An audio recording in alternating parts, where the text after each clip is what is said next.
Today, we're going to break down a really powerful way to handle a workplace bully, and we're going to do it all within the first 60 seconds of an encounter. Look, this isn't about having the perfect comeback. This is all about strategy. Okay, let's just dive right into that moment. Picture this, right? It's a moment that's literally designed to make you panic. The bully ambushes you, your heart starts pounding, your mind goes blank, and they feed on that reaction. Your confusion, that's their win. But what if you could flip that script and turn that moment into your advantage? So first things first, you've got to see the attack for what it really is. This isn't just some simple disagreement or a bad day.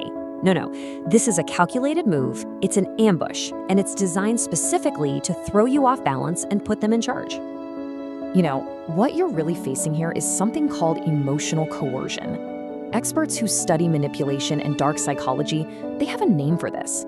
The bully is using mental abuse to get what they want, and their whole strategy depends on you reacting with emotion. Because let's face it, an emotional target is an easy target. So, before you even think about saying or doing a single thing, the very first move has to be an internal one. You've got to build this foundation of calm inside yourself, because a panicked reaction, that's not a strategy, that's just a surrender. And this quote, this really gets to the heart of it all. You see, Napoleon Hill taught that true power begins the moment you realize that you, and only you, can control your own thoughts, especially when you're under pressure. The bully can't get inside your head unless you hand them the keys. And this right here highlights the exact mental shift you have to make. The bully tries to create this false sense of urgency, this fake fire alarm, to force you into a bad reaction. A strategist just ignores that feeling. They pause, they evaluate, and they act when it makes sense, not when they're pushed. So how do you do it? Well, you can actually train your mind to resist fear. A pioneer in understanding the subconscious, Joseph Murphy, he explained that through simple repetition, you can literally form new, healthy habits of thought. By just silently repeating a calming phrase like this one, you create a kind of inner fortress that their attacks just can't breach. Okay, so let's build on that. Now that you've got your inner calm established, you can shift your focus. You can stop worrying about your own fear and start looking at their predictable strategy. You know what's really fascinating here is just how consistent these traits are.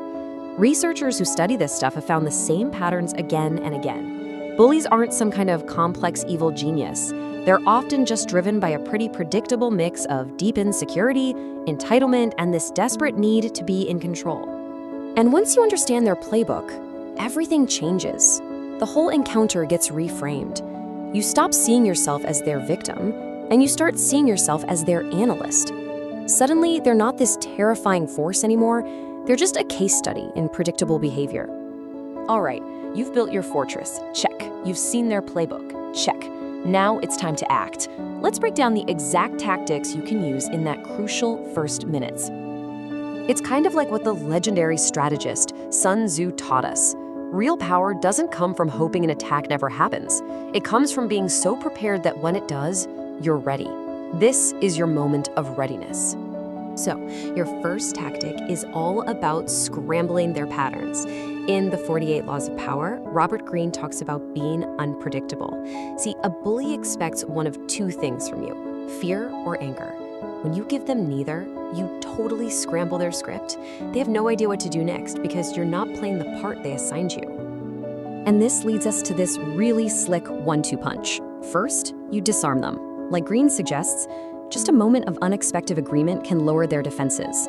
Then, bam, you immediately seize control of the conversation, which is a key principle from negotiation experts like Tim Castle. And this question? This is your tool for seizing control. Instead of defending yourself, you calmly flip the script and put the burden of explanation back on them. A question like this forces them out of their aggressive rant and into a logical corner. They came looking for a fight, you've just invited them to a negotiation on your terms. Now, here's another, more advanced tactic, also from Robert Greene. It's called mirroring. By calmly reflecting their tone and intensity back at them, you can create what he calls a narcissistic rapture. Basically, they get so absorbed in the echo of their own drama that they completely lose track of their original plan, and that's what allows you to guide the conversation. All right, the 60-second encounter is over. You held your ground, but hold on, the game isn't finished. How you manage the aftermath is just as critical for making sure you've secured your position for the long haul. And it's really important to remember this. Your goal was never to humiliate or destroy the bully. That stuff only leads to more conflict.